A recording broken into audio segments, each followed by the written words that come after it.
Hello everyone, welcome back to our channel. দেখো আমরা 2026-এ যারা নতুন করে প্রিপারেশন শুরু করেছো বা পুরনো যারা প্রিপারেশন অলরেডি আগে শুরু করেছিলে, কিন্তু কোথাও না কোথাও তোমার মনে হয়েছে যে প্রিপারেশনটা কোথাও তোমার খামতি থেকে গেছে। এইজন্য বেশ কয়েকটা পরীক্ষা দেওয়ার পরেও তোমার প্রিলি ক্লিয়ার হয়নি। ঠিক আছে? তো সেইগুলোকে রেকটিফাই করার জন্য আমরা একটা সিরিজ হিসেবে শুরু করেছি। ৪ টে ভিডিওতে আমরা পুরো সিলেবাস কিভাবে রেডি করতে পারি, কম্পিটিটিভ ফিল্ডে কোন টপিকগুলো কোন বুক লিস্ট থেকে পড়া যেতে পারে সেগুলো আমরা আলোচনা করেছিলাম। ওকে? দেখো আজকের টপিক যেটা হচ্ছে আমরা ইংলিশে নিজেকে কিভাবে ধুরন্ধর বানাবো বা খুব স্ট্রং বানাবো বা খুব ভালো করে রেডি করতে পারবো যাতে আমরা পরীক্ষাতে খুব ভালো স্কোর করতে পারি। অলরেডি আমরা কিন্তু জেনারেল স্টাডিজের উপর রেডি করেছি। সেই ভিডিও তুমি পেয়ে যাবে অলরেডি ডেসক্রিপশানে বা আমাদের প্লে লিস্টে চলে যেতে পারো, সেখানে পেতে পারো। পার্ট 2 তে আমরা ম্যাথ সাবজেক্টটাকে দেখেছি, ম্যাথ সাবজেক্টটা আমরা কিভাবে রেডি করতে পারি। সেখানটাতে আমি একটা জিনিস মিস করে গেছি, বুক লিস্ট কথাটা মানে বুক লিস্টটা বলার বেলা আমি ওটা উল্লেখ করিনি, সেটা আমি তোমাকে বলছি। আজকের আমরা কমপ্লিট করছি দেখো ইংলিশ সাবজেক্টে কিভাবে নিজেকে তৈরি করতে পারি। আর পরে আর একটা ভিডিও আসবে যেটাতে রিজনিং সাবজেক্টটাকে আমরা কিভাবে রেডি করতে পারি।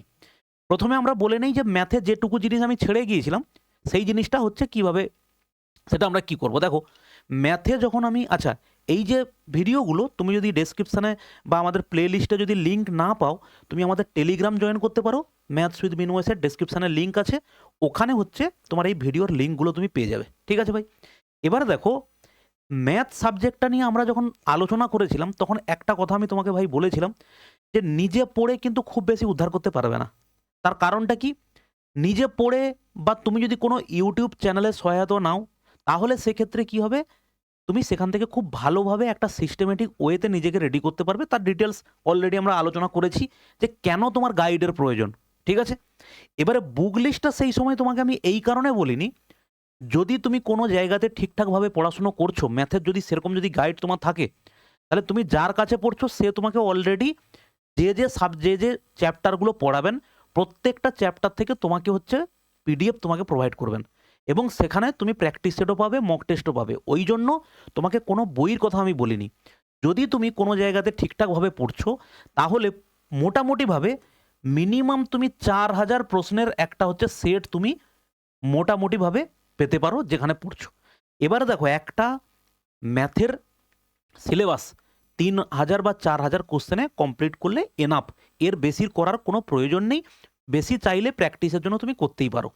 এবারে দেখো যে আমি কেন তোমাকে হচ্ছে টিচার বলেছিলাম বা বুক লিস্ট বই প্রপার কেন বলছি না, কারণ হচ্ছে ভাই এই যে কম্পিটিটিভ ফিল্ডের ম্যাথটা আমরা যেভাবে সলভ করি ওই স্কুলের মতো করলে হবে না। তোমরা অলরেডি জেনে গেছো যারা পুরনো স্টুডেন্ট। আর যারা নতুন স্টুডেন্ট তাদেরকে বলি ওই এক্স ধরে অঙ্ক করা। তুমি যতই কমফোর্টেবল হও যে এক্স ধরে অঙ্ক করলে স্যার আমার সুবিধে হয়, ওটা কোনোভাবে এখানে খাটবে না ভাই। কম্পিটিটিভ ফিল্ডের তার অঙ্ক করার একটা প্রপার পুরো আলাদা প্রসেস আছে। যে প্রসেসটা তুমি কিন্তু ডেসক্রিপটিভ পরীক্ষা দিতে গেলে সেই প্রসেস অ্যাপ্লাই করলে হবে না। কিন্তু অবজেক্টিভ ওয়েতে যখন তুমি অঙ্কটাকে সলভ করবে, তার যে প্রসেসগুলো আছে সেই প্রসেসেই তোমাকে অঙ্ক করতে হবে। তবে গিয়েই তুমি অঙ্কটাকে খুব কম সময়ে অ্যাপ্লাই করতে মানে কম সময়ে সলভ করতে পারবে। সেটার জন্য যখন কোনো টিচার তোমাকে পড়াবেন, তার যে ট্রিক্স হয়, প্রত্যেক চ্যাপ্টারের যে টাইপ ওয়াইজ প্রশ্ন হয়, প্রত্যেক টাইপের জন্য কিভাবে আলাদা আলাদা কনসেপ্টে করা যেতে পারে, সেগুলো তুমি অনলাইন বা কোনো টিচারের কাছে পড়লে তবেই সেখান থেকে করতে পারবে। মার্কেটে যে সমস্ত বই আছে, আর এস আগরওয়ালের স্যারের বই বলো বা আদার্স যে সমস্ত বই আছে, সেখানে কিন্তু প্রপার 100% ওইরকম ট্রিক্সগুলো ওই বইতে কিন্তু দেওয়া নেই। ওই জন্য তোমাকে কোনো টিচারের সহায়তা নিতে হবে, অথবা তুমি যদি কোনো ইউটিউব চ্যানেল থেকে কোনো স্যারের প্লে লিস্ট ধরে পড়াশোনা করছো, তো তুমি ওখান থেকে পুরো জিনিস পেয়ে যাবে। ঠিক আছে? আর প্র্যাকটিসের জন্য তুমি কি করবে? প্র্যাকটিসের জন্য কোনো বইয়ের প্রয়োজন নাই। তুমি এখানে 3000 4000 প্রশ্ন পড়লে, তারপরে হচ্ছে তুমি কি করলে, মক টেস্ট দিতে গেলে। মক টেস্ট দিতে গেলে সেখানে যে প্রশ্নগুলো তোমার আটকাবে তুমি সেইগুলো করে নিতে পারো। প্রিভিয়াস ইয়ারের প্রশ্ন সলভ করতে পারো। এইভাবে হচ্ছে তুমি প্র্যাকটিস করতে পারো। ঠিক আছে? চলো এই গেল হচ্ছে আমাদের ম্যাথের প্রবলেম। এরপরে আমরা যেটাতে আসছি সেটা হচ্ছে আমাদের ইংলিশ সাবজেক্টটা নিয়ে তোমাকে পড়তে হবে। এবারে মোটামুটিভাবে আমাদের ওয়েস্ট বেঙ্গলে একটা ম্যাক্সিমাম টিচারই এই জিনিসটা একটা ইনপুট করার চেষ্টা করে মাথাতে প্রত্যেকটা স্টুডেন্টের, বাংলার ছেলে বাংলায় পড়ে চাকরি পাবে। ঠিক আছে? এই ধরনের একটা কনসেপ্ট তৈরি করা আছে। তো প্রথম কথা বলে দিই, ওরকম শুধু যদি বাংলায় পড়ে চাকরি পাবে হতো, তাহলে সিজিএল, সিএইচএসএল বা অল ইন্ডিয়া বেসিসে যে সমস্ত পরীক্ষা যেখানে ইংলিশের পার্ট একটা আছে এবং সেটা একটা ভালো ধরনের নাম্বার সেখানে দেওয়া আছে, সেই সব জায়গাতে আমাদের এখানকার স্টুডেন্টই বেশি সিলেক্টেড হতো। তুমি ঘুরে ফিরে দেখো যে সমস্ত জায়গাতে ইংলিশ আছে, সেন্ট্রাল গভর্নমেন্টের এক্সামে সিজিএল বলো, সিএইচএস বলো, সিএইচএসএল বলো, যে পরীক্ষাগুলো আছে সেখানে কটা স্টুডেন্ট আমাদের ওয়েস্ট বেঙ্গল থেকে পাস করে? আর এখানটাতে প্রথম থেকে ওই একটা জিনিসই দেওয়া হয়েছে যে বাংলায় পড়াশুনো করো। ভাই যেখানে ইংলিশ একটা সাবজেক্ট আছে না, তুমি বাংলায় পড়তে পড়তে পড়তে পড়তে এমন বাংলাতে কমফোর্টেবল হয়ে গেছো যে ইংলিশ সাবজেক্টটাকে তোমার আর পড়ার মতো ইচ্ছাই হয় না। এটা দেখো তুমি প্রিভিয়াস বিভিন্ন জায়গা থেকে দেখে নাও। এবং আমি তোমাকে বলছি এইটা হচ্ছে অনেক দিন ধরে চলে আসছে, এবং প্রথম আমি অনেক দিন ধরে বলে আসছি ভাই ইংলিশটাকে স্ট্রং করো। তাহলে তুমি অল ইন্ডিয়া বেসিসের কোনো একটা পরীক্ষা সিজিএল এর জন্য যদি তুমি প্রিপারেশন একবার নিয়ে নাও, তুমি অন্যান্য যে কোনো পরীক্ষা তুমি আরামসে বসতে পারবে, একমাত্র সিভিল সার্ভিস পরীক্ষা ছাড়া। তুমি সিজিএল এর যদি প্রিপারেশন একবার নিয়ে নিতে, তাহলে তুমি আমাদের স্টেটের যে কোনো পরীক্ষা, রেলের যে কোনো পরীক্ষা, এগুলোর জন্য ভাই আলাদা করে পড়ার কোনো দরকার হতো না। কিন্তু ওই একটা জিনিস মাথার মধ্যে নিয়ে বসে আছো, ইংলিশ স্যার কী করে পড়বো, ইংলিশ পড়ার কি দরকার। আর একটা কিছু লোক তো আছেই বোঝাবে তোমাকে বাংলাতেই পড়ে চাকরি পাও, সিএইচএসএল বাংলাতে দেওয়া যায়। ভাই যেখানটাতে ইংলিশ একটা সাবজেক্ট আছে, তোমাকে ইংলিশে স্ট্রং হতেই হবে। ওই যে 25 নম্বরের ইংলিশের জন্য শুধু কয়েকটা প্রশ্ন পড়ে নেবো, শুধু কয়েকটা এমসিকিউ প্র্যাকটিস করে নেবো বললে হবে না। ওই সাবজেক্টটার উপর দক্ষতা তোমাকে বাড়াতে হবে। ওই সাবজেক্টের উপর দক্ষতা বাড়াতে গেলে তোমাকে ওই সাবজেক্টটাকে ভালোবাসতে হবে, এবং সেটা নিয়ে দিন রাত তোমাকে পরিশ্রম করতে হবে। এবার যদি তোমার মনে হয় স্যার আমি ইংলিশ ছাড়াই পরীক্ষা দেবো, তার জন্য বেটার হচ্ছে একবারে রেলের প্রিপারেশান নেওয়া শুরু করো। আমাদের স্টেটে দেখো যে কোনো পরীক্ষা, তুমি সেই ক্লার্কশিপ পরীক্ষা দিতে যাও, তুমি মিসলেনিয়াস পরীক্ষা দিতে যাও, যে কোনো পরীক্ষাতে কম বেশি 10-15 নাম্বার তো ইংলিশ আছেই আছে।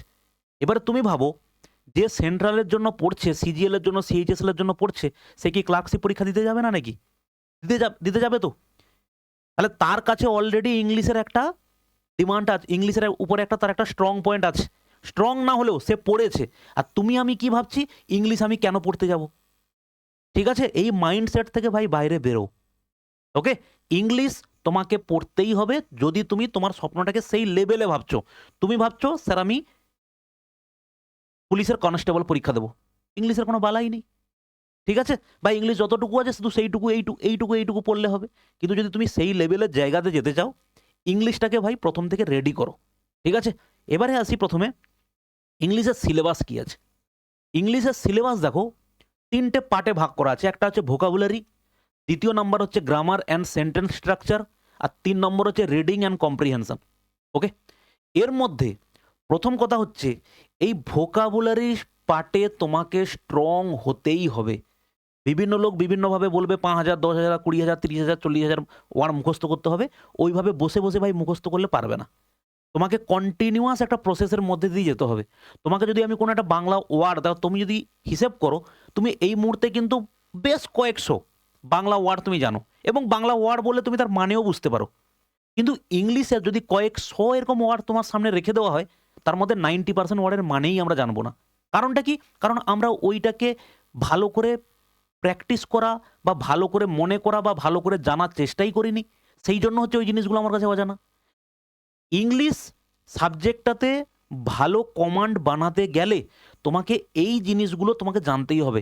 ভোকাবুলারি মানেই হচ্ছে স্যার শুধু সিনোনিম অ্যান্টোনিম নয়, এখানে আরও কয়েকটা পার্ট আছে। দেখো, হোমোনিমস বা হোমোফোন মানে কি? সমচ্চারিত ভিন্নার্থক শব্দ, যেটাকে আমরা বাংলায় বলতাম।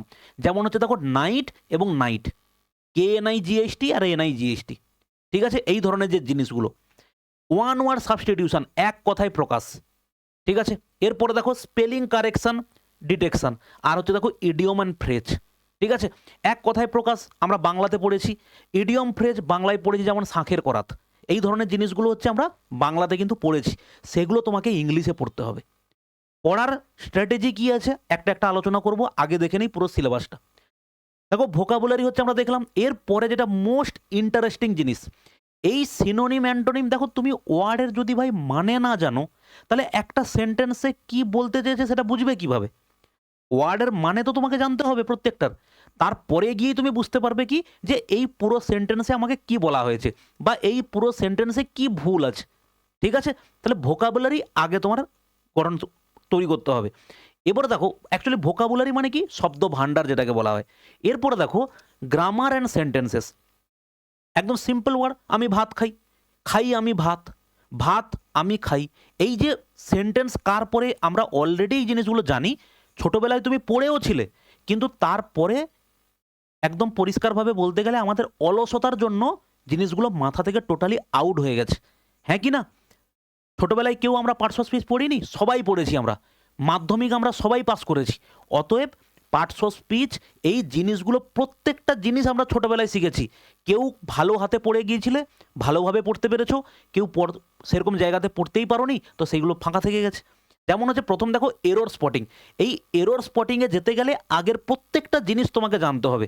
তোমাকে জানতে হবে সেন্টেন্স ইমপ্রুভমেন্ট কারেকশন, মানে এই জিনিসগুলোতে যাওয়ার আগে অ্যাক্টিভ ভয়েস প্যাসিভ ভয়েস জানতে হবে। তার আগে সব থেকে যেটা দরকার সেটা হচ্ছে কি parts of speech, noun, pronoun, verb, adverb, adjective, এই জিনিসগুলো কাকে কোথায় বসাতে হয়। যেরকম সেরকমভাবে বসিয়ে দিলে হবে না, ঠিক আছে?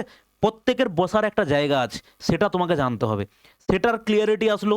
তারপরে হচ্ছে দেখো টেন্স, মোডালস, কনজাংশনস, এইগুলো একটা দুটো সেন্টেন্সকে কিভাবে কানেক্ট করতে হয়, এই জিনিসগুলোকে একটা ভাব প্রকাশ করতে গেলে বিভিন্ন ধরনের যে মোডালস হয়, এই জিনিসগুলো তোমাকে জানতে হবে।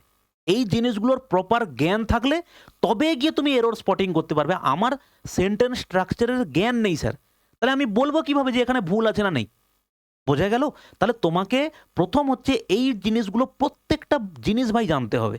এরপরে দেখো যেটা হচ্ছে কি রিডিং অ্যান্ড কম্প্রিহেনশন, মানে তোমাকে একটা বিশাল বড় একটা প্যাসেজ দিয়ে দেবে, সেই প্যাসেজের থেকে 4টা 5টা প্রশ্ন তোমাকে তুলে দেবে। ঠিক আছে? আমি তোমাকে একটা হিসাব বলছি, দেখো যদি 25 নাম্বারের প্রশ্ন হয়, তুমি যে কোনো ধরো সিজিএল সিএইচএসএল এর মধ্যে 25-এর মধ্যে এইখানে দেখো সিনোনিম অ্যান্টোনিম থেকে অন্তত 2টো বা 3টে প্রশ্ন থাকবে। হোমোফোন হোমোনিমস থেকে প্রশ্ন দেয় না, মাঝে মাঝে হয়। ওয়ান ওয়ার্ড সাবস্টিটিউশন থেকে তো প্রশ্ন অ্যাটলিস্ট 2টো দেবে। স্পেলিং কারেকশন থেকে অ্যাটলিস্ট 3টে থেকে 4টে প্রশ্ন থাকে, বা 2টো থেকে 3টে প্রশ্ন। আর ইডিয়ম অ্যান্ড ফ্রেজ থেকে মোটামুটিভাবে 2টো, তুমি কম করেও যদি ধরো 2 2 4 2 6 2 8, এই 8টা প্রশ্ন তুমি হচ্ছে কোথা থেকে পাবে? মিনিমাম তুমি ভোকাবুলারি থেকে 8টা প্রশ্ন পাবেই পাবে, মিনিমাম। এর থেকে বেশিও হতে পারে। এরপরে দেখো এখানে যেটা আছে, এরর কারেকশন থেকে তো মোটামুটিভাবে 3টে 4টে প্রশ্ন থাকে। এবারে এরর কারেকশন করতে গিয়ে তোমার এইখান থেকে প্রত্যেকটা জিনিস জানতে হবে। ডিরেক্টলি তোমাকে অ্যাক্টিভ ভয়েস প্যাসিভ ভয়েস থেকে 1টা বা 2টো প্রশ্ন দিতে পারে। তারপরে ডিরেক্ট ইনডিরেক্ট স্পিচ, যেটাকে ন্যারেশন বলা হয়, সেখান থেকেও 1টা বা 2টো প্রশ্ন দিতে পারে। এরপরে দেখো আর্টিকেল প্রিপোজিশন থেকে প্রশ্ন দিতে পারে, ফিল ইন দ্য ব্ল্যাঙ্কস থেকে প্রশ্ন দিতে পারে। তো সেটাও মোটামুটি তুমি ধরে রাখতে পারো এইখান থেকে অন্তত 10টা বা 12টা প্রশ্ন। ঠিক আছে? তাহলে 20 হলো। আর বাদ বাকি 5টা প্রশ্ন হচ্ছে কোথা থেকে দেবে?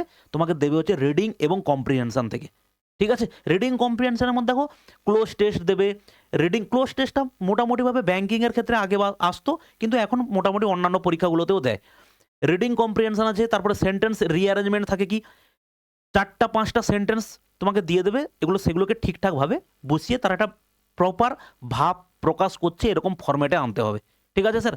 এরপরে দেখো থিম ডিটেকশন বা ডিরাইভিং কনক্লুশন। তো এগুলো মোটামুটিভাবে এই 25টা প্রশ্ন যদি থাকে, তার মধ্যে তুমি এই ডিভিশনে হচ্ছে প্রশ্ন পেতে পারো। কোনো জায়গা ভাই বাদ দেওয়া যাবে না। একটা জিনিস জানবে, কম্পিটিটিভ ফিল্ডে তুমি যে জিনিসটা জানছো বা ভাবছো যে আমি এই জিনিসটা বাদ দিয়ে অন্যান্যগুলোতে ভালো করে পড়ে বেশি স্কোর করে ফেলবো, কেউ না কেউ ভাই থাকবে যে ওই তুমি যেটাকে বাদ দেবে ভাবছো, ও ওটাকে স্ট্রং পয়েন্ট বানিয়ে নেবে। এরকম কখনোই করবে না। আর এখানে হয়তো তুক্কাতে বা হয়তো কোনো একটা সময় তুমি কিছু একটা ছেড়ে হয়তো প্রিলি ক্লিয়ার করে নিয়েছো, তার মানেই ওটা জেনারেলাইজ করা যাবে না যে আমি ওই টপিকটা বাদ দিয়েই চাকরি পেয়ে যাব। পড়তে ভাই সবাইকেই হবে। কোনো কোনো সময় এরকম দেখা গেছে পার্টিকুলার একটা টপিকের উপরেই এত প্রশ্ন দিয়ে দিয়েছে যে কুল কিনারা পাওয়া যাচ্ছে না। যেমন তুমি ধরতে পারো বিভিন্ন পরীক্ষাতে, যেমন রেলের হঠাৎ করে গ্রুপ ডিতে শুধু কারেন্ট অ্যাফেয়ার্স থেকে প্রশ্ন দিয়ে দিয়েছে। কারেন্ট অ্যাফেয়ার্স আমরা কি ভাবতাম যে 30-40% কারেন্ট অ্যাফেয়ার্স থাকবে, তাও লাস্ট 1 বছরের পড়ে যাব। আর বাদ বাকি জেনারেল স্টাডিজ থেকে প্রশ্ন থাকবে। তার মধ্যে জেনারেল যে জিকেগুলো হয়, যেমন ইতিহাস থেকে, জিওগ্রাফি থেকে, সেটাও 30-40% হয়। তাহলে সেই প্রশ্নগুলোর আমি উত্তর করতে পারবো।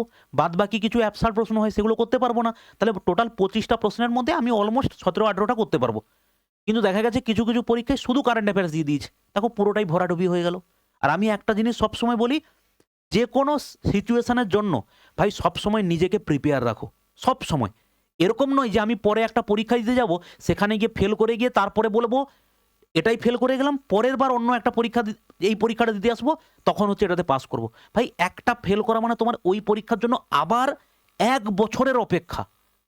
বুঝতে পারছো? ১ বছরটা ভাই ওরকম ব্যাপার নয়। তোমার চোখের সামনে দিয়ে তুমি যত পিছে চলে যাবে, তত দেখো তোমার উপরে প্রেশার ক্রিয়েট হয়ে যাবে। ঠিক আছে? তো এইজন্য বলছি, এই জিনিসগুলোকে প্রত্যেকটা তোমাকে রেডি করতে হবে। এবারে আসি আসল কথাতে। সেই একই কথাই তোমাকে বলব, ইংলিশ সাবজেক্ট তুমি যদি ভাবো আমি একা পড়ে নেবো সব, এখানেও কিন্তু ভুল আছে। প্রত্যেকটা সময়ে প্রত্যেকটা জায়গাতে গুরুর দরকার আছে। সেটা হচ্ছে তুমি একবারই পড়বে, কোনো একজন ভালো টিচার ঠিক করে তুমি তার পাশে একবারই পড়বে। পুরো কম্পিটিটিভ ফিল্ডে এটা হচ্ছে নিয়ম। কিন্তু এর মধ্যে থেকেই কিছু থাকে, আজকের এই টিচারের কাছে ঢুকে গেলাম, কালকে সেই টিচারের রিলস খুব ভাইরাল হচ্ছে, অতএব সে নিশ্চয়ই খুব ভালো পড়ায়, তার পাশে ঢুকে গেলাম। তার পাশে পড়তে পড়তে আবার কোনো টিচার আছে, তার কিছু রিলস ভাইরাল হচ্ছে, আবার তার পাশে গিয়ে ঢুকে গেলাম। এই করতে করতে চোখের সামনে দিয়ে বছরের পর বছর কেটে যাবে। অ্যাকচুয়ালি তোমার করার কি দরকার ছিল, একজন টিচারের কাছে পড়া মানে তোমার একটা টাইম ফ্রেম থাকবে, একটা ৯ থেকে ১২ মাস, এই ৯ থেকে ১২ মাস মানে ১ বছরের একটা টাইম ফ্রেম থাকবে। সেই ১ বছরের মধ্যে ওই টিচার তোমাকে পার্ট বাই পার্ট একটা একটা জিনিস ধরে ধরে তোমাকে শিখিয়ে দেবে। তারপরে করতে হবে কি, ওই রাস্তা দেখানো রাস্তাতে তোমাকে চলে তোমাকে বারবার করে প্র্যাকটিস করতে হবে, বারবার করে ওই জিনিসগুলোকে পড়তে হবে, তোমাকে মেমোরাইজ করার চেষ্টা করতে হবে। এই যে কম্প্রিহেনশন, তোমার ভোকাবুলারিতে এই সিনোনিম অ্যান্টোনিমে তোমাকে এইগুলো একটা একটা করে তোমার নিজের রুটিন বানাতে হবে। স্যার প্রত্যেক দিন আমি সিনোনিম যে কোনো ওয়ার্ডের, বা আমি ১০টা ওয়ার্ডের হচ্ছে সিনোনিম এবং ওই ১০টা ওয়ার্ডেরই হচ্ছে অ্যান্টোনিম আমি পড়বো। ঠিক আছে? বিপরীত বিপরীতার্থক শব্দ এবং সমার্থক শব্দ এবং ওয়ান ওয়ার্ড সাবস্টিটিউশন। স্যার আমি প্রত্যেক দিন ১৫ থেকে ২০টা করে ওয়ান ওয়ার্ড সাবস্টিটিউশন পড়বো। আমি স্যার ইডিয়ম ফ্রেজ প্রত্যেক দিন ইডিয়ম ফ্রেজও ওই ১৫ থেকে ২০টা করে পড়বো। এই যে ছোট ছোট স্টেপ, এটা তুমি বুঝতে পারছো না তোমাকে কোন জায়গাতে নিয়ে যাবে। তুমি আজকের ভাবছো স্যার ১০-২০টা পরে কী হবে, আমি একদিনে ১০০টা করে পড়ে নেবো। এটা তোমার ইনিশিয়াল স্টেজে তোমার মনে হবে সবসময়, প্রচুর করে পড়ে নেবো। বা অমুক দিন আমি গিয়ে, এখন পড়ছি না কিন্তু অমুক দিন গিয়ে আমি একসাথে ২০০ এমসিকিউ পড়ে নেবো, আমি একদিনে ২০০ তোমার এরর কারেকশন পড়ে নেবো, ২০০ হচ্ছে ইডিয়ম ফ্রেজ পড়ে নেবো, ২০০ ওয়ান ওয়ার্ড সাবস্টিটিউশন পড়ে নেবো। এই ট্র্যাপে ভাই কোনো দিন পা দেবে না, কোনো দিন না। একটা প্রপার রোড ম্যাপ বানাও যে আমি মোড মিলিয়ে ৫,০০০ ওয়ার্ডের হচ্ছে আমার কাছে স্টক থাকবে, ৫,০০০ ওয়ার্ড। ৫,০০০ ওয়ার্ডকে তৈরি করতে গেলে আমি যদি হিসেব করি, তাহলে প্রত্যেক দিন যদি ১০টা করে করি, ৩৬৫ দিনেও আমার কুলাবে না। তার মানে আমি প্রত্যেক দিন ২০টা করে করবো, ৩৬৫ ইন্টু ২০ করলে দেখো ৫,০০০-এর বেশি হয়ে যাবে। তাহলে সেইভাবে তুমি একটা প্ল্যান বানাও, আকাশ কুসুম প্ল্যান কোনোদিন বানাবে না আমি স্যার ১০,০০০ মুখস্থ করে নেবো, এরকম নয়। রিয়েলিস্টিক প্ল্যান বানাও, ছোট ছোট স্টেপে এগো, দেখবে একটা সময়ের পরে তুমি রেডি হয়ে যাবে। যেটা বলছিলাম সেটা হচ্ছে, অবশ্যই একজন টিচারের তোমার দরকার আছে, অবশ্যই একজন টিচারের তোমার দরকার আছে, একজন গাইডের দরকার অবশ্যই আছে। ওই টিচারের কাছে পড়বে যাকে খোঁজাখুঁজি করে মোটামুটি ঠিকঠাক একজনের কাছে পড়বে। ওয়েস্ট বেঙ্গলে কোনো টিচারের ইংলিশের আমি দেখতে পাই না যে হচ্ছে মোটামুটি 70-60% সিলেবাস রেডি করে ইউটিউবে দিয়ে রেখেছে, এরকম আমি ওয়েস্ট বেঙ্গলে দেখিনি। যদি থাকে অবশ্যই তুমি মেনশন করো, তাহলে আমি হাইলাইট করব। ঠিক আছে? কিন্তু এই জিনিসটা এখানে তুমি দেখতে পাবে না। অতএব কোন টিচার ওয়েস্ট বেঙ্গলে ভালো পড়াচ্ছে ইংলিশে, সেটা তোমার কাছে সহজে তুমি দেখতে পাবে না। এবারে অনেক টিচার আছে পড়াচ্ছেন, তাদের পড়ানো যদি তোমার ভালো লাগে, তুমি ভিডিওটা দেখলে, কয়েকটা ভিডিও দেখলে যদি ভালো লাগে, সেই টিচারের কাছে ভর্তি হয়ে যাও, পড়ো। ইনভেস্ট ভাই একবারই করবে। ম্যাথ সাবজেক্টটা কোনো টিচারের কাছে পড়বো, আমি একবারই ফিস দিয়ে ভর্তি হব। ইংলিশ সাবজেক্টটা কোনো টিচারের কাছে পড়বো, একবারই ফিস দিয়ে ভর্তি হব। আমি মার্কেট থেকে প্রত্যেক সাবজেক্টের একটা বা দুটো করে বই কিনে নিয়ে আসবো। এই হচ্ছে ভাই টোটাল ইনভেস্টমেন্ট। জেনারেল স্টাডিজ আমি কোনো টিচারের কাছে পড়তে পারি, কোনো ইউটিউব চ্যানেল থেকে পড়তে পারি, কিন্তু যেখানে পড়বো আমি একবারই পড়বো। এরকম দুনিয়া উজাড় করে যদি ছুটে বেড়াও, একটা সময়ের পরে মনে হবে এরা সব পয়সা লুটে নিয়ে চলে গেল, আমি কিছু করতে পারিনি। এই জিনিসটা তোমার ভেতরে আসবেই না। তোমার কাছে সবসময় মনে হবে যে এদের কাছে পড়তে যাচ্ছি মানে এরা তোমাকে একটা এমন তুক্কা দিয়ে দেবে, তুমি ওদের চাকরি হয়ে যাবে তোমার। কিন্তু তোমাকে যদি ঘুরিয়ে জিজ্ঞেস করা হয় ৫০টা প্রশ্ন, তার মধ্যে তুমি ২০টারও উত্তর দিতে পারবে না। ঠিক আছে? তখন স্বাভাবিকভাবে সবাইকেই মনে হবে এ ব্যবসা করছে, এ পয়সা লুটে নিল, এরা হচ্ছে ধাঁধাবাজি করছে, এইসব মনে হবে শুধু। কিন্তু প্রত্যেককে আমি সঠিকভাবে বলতে চাই, একবারই ইনভেস্ট করো, ঠিকঠাক জায়গায় ইনভেস্ট করো, এবং সঙ্গে নিজেকে এই মানসিকতা তৈরি করো যে আমি ফাটিয়ে পড়াশুনো করব। ঠিক আছে? টিচার যেটা পড়াচ্ছেন সেটা পড়বো, তার থেকে আমি আরও ওই টপিকের উপরে ভালো করে আমি বই থেকে পড়বো। এইটা ভাই মাইন্ডসেট হওয়া উচিত যে কোনো সাবজেক্টের জন্য। ঠিক আছে? এবারে দেখো কিছু আমি তোমাকে বুক লিস্ট বলবো। যে টিচারের কাছে পড়বে কোনো অসুবিধা নেই, স্যার তোমাকে নোট দেবেন, বোঝাবেন, ঠিক আছে। কিন্তু বই অবশ্যই দরকার, যে কোনো সাবজেক্ট পিডিএফ টিডিএফ যা পাবে পাবে, কিন্তু তারপরে তোমার বই অবশ্যই দরকার।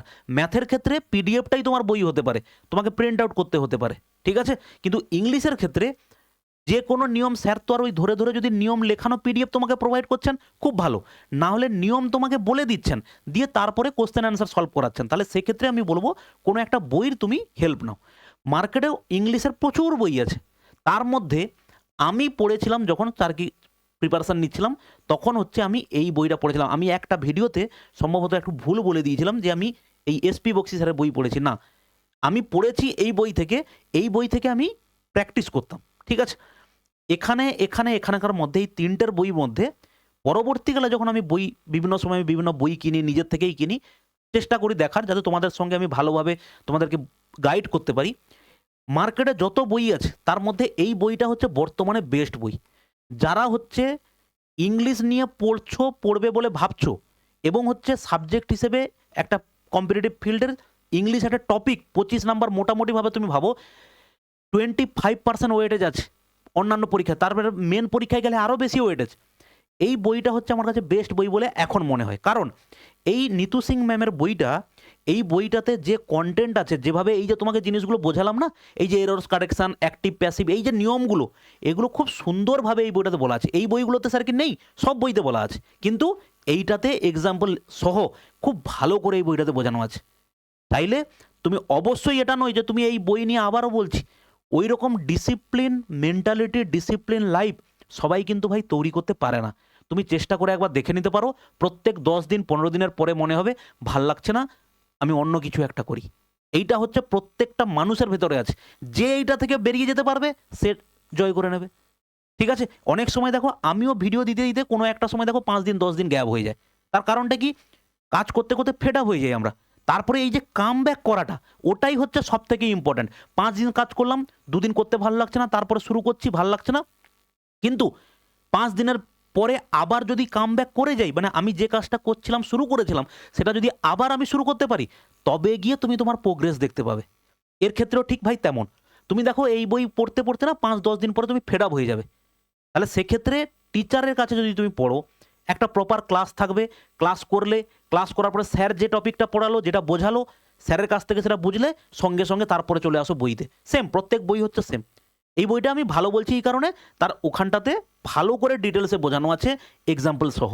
তাহলে তুমি স্যারের কাছে বুঝলে, তারপরে এই বইটা নিলে, দেখো তোমার কাছে কতটা কম্প্যাক্টভাবে জিনিসটা তৈরি হলো, ঠিক আছে। তাহলে এইভাবে তুমি ইংলিশের টপিকটা ভালো করে প্রথম আন্ডারস্ট্যান্ডিং করো, ভালো করে পড়ো। এর পরে দরকার হচ্ছে ভাই প্র্যাকটিস, পরে নয়, এর সঙ্গে সঙ্গে দরকার হচ্ছে প্র্যাকটিস। কোনো একটা টপিক তুমি পড়লে, সেই টপিকের উপরে তুমি এবারে প্র্যাকটিস করবে একটা বই থেকে। দেখো মার্কেটে যে কটা বই আছে তার মধ্যে আমি এই দুটো বইকে মোটামুটি প্র্যাকটিসের জন্য রাখতে পারি। এটা হচ্ছে অজয় কুমার সিং স্যারের একটা বই আছে, দেখো এটাতে 195টা সেট, এবং এই বইটা আমি নিজে প্র্যাকটিস করতাম।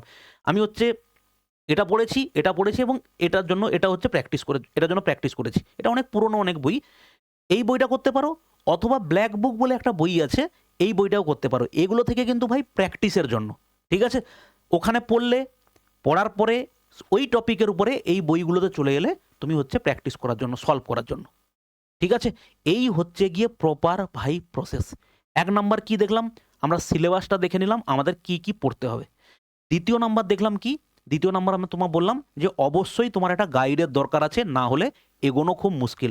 6 মাস 7 মাস ভাই একটা জায়গাতে মাইন্ড টিকিয়ে রাখা খুব মুশকিল ব্যাপার। তুমি এখনো পর্যন্ত দেখো, তুমি 6 মাস টানা পড়াশোনা করেছো কখনো? কজন আছো বলো দেখি 6 মাস টানা পড়াশোনা করেছো? 1 মাস 2 মাস পড়ার পরে তারপরে ফেড আপ হয়ে যাও, 15 দিন 20 দিন শুধু মোবাইল চলছে, শুধু মোবাইল চলছে। কনসিস্টেন্সি বজায় রেখে সকালে 3 ঘন্টা 4 ঘন্টা, সন্ধ্যাবেলা 3 ঘন্টা 4 ঘন্টা এই পড়ার যদি তুমি মানসিকতা তৈরি করতে না পারো, তাহলে কিন্তু ভাই এগোনো খুব মুশকিল, খুব। আর ওই পরীক্ষা এলে তারপরে পড়া শুরু করব, বা পরীক্ষার নোটিফিকেশান দিয়েছে তারপরে পড়া শুরু করেছি, ওইরকম পড়া শুরু করে চাকরি পেয়েছে সংখ্যায় হচ্ছে নেই বললেই চলে, ঠিক আছে। তো এই হচ্ছে গেল আমাদের টোটাল গাইডলাইন। এবারে হচ্ছে তুমি চাইলে আমাদের এই অ্যাপটা ডাউনলোড করতে পারো, এখানে সমস্ত মেটেরিয়াল প্রিভিয়াস ইয়ার প্রশ্ন সব এখানে আপলোড করা হয় এবং এটা হচ্ছে আমাদের টেলিগ্রাম চ্যানেল। এখানটাতে হচ্ছে আমরা বিভিন্ন পিডিএফ টিডিএফ এগুলো শেয়ার করে থাকি। এবং আর একটা জিনিস মাঝখানে আমি ভেবেছিলাম, সেটা হচ্ছে যে যদি আমি কোনো ওইরকম হাইলি এনার্জেটিক যদি কোনো টিচার পাই, তাহলে হচ্ছে আমরা আমাদের এই চ্যানেলের মাধ্যমে একটা কোচিংয়ের ব্যবস্থা করব, ঠিক আছে? এটা তোমাদের সঙ্গে আমি ফ্র্যাঙ্কলি আলোচনা করছি। কিন্তু ভাই ওটা আমার করার সাহস হয়নি। তার কারণ হচ্ছে কতজন মানুষ এরকম আছে যে আমি যে চিন্তাভাবনাটা করছি সেও সেই চিন্তাভাবনা করবে যে হ্যাঁ, আমি ওয়েস্ট বেঙ্গলের স্টুডেন্টদের জন্য বা আমি একটা টপ লেভেলের গাইড করার কথা ভাববো, ঠিক আছে?